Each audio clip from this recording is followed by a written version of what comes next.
So the slides that we just looked at were prepared slides that we bought from a company that are permanent and we can use them over and over again.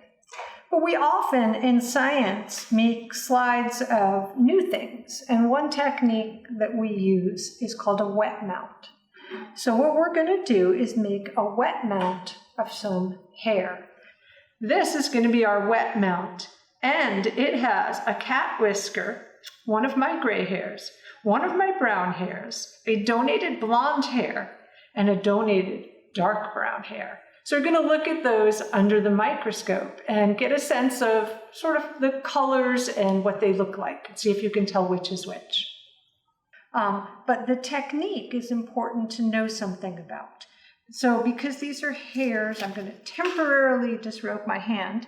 I'm going to pick up one of the hairs and put it on this blank microscope slide. Little tricky to do. This is from my cat. And then here is a human hair for comparison. I'll lay it down next to it. And then to make a wet mount, we put a drop of water on it, and then we put what's called a cover slip on top of it. And a cover slip is a small glass plate that holds what you're looking at in place. So here's a dropper with some water. So I'll get these wet. That will help anchor them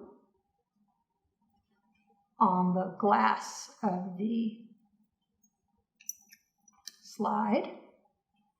I've lost my human hair though. I'm going to find it again. Hairs are sometimes annoying to work with, but they're interesting to look at. Okay, the cover slip has a little protective piece of paper on it. Otherwise, it's just an almost invisible piece of glass. And to put it on the slide, you want to do it in a way that's going to avoid making air bubbles. And the easiest way to do that is to touch one end of it down to the slide and then let it drop.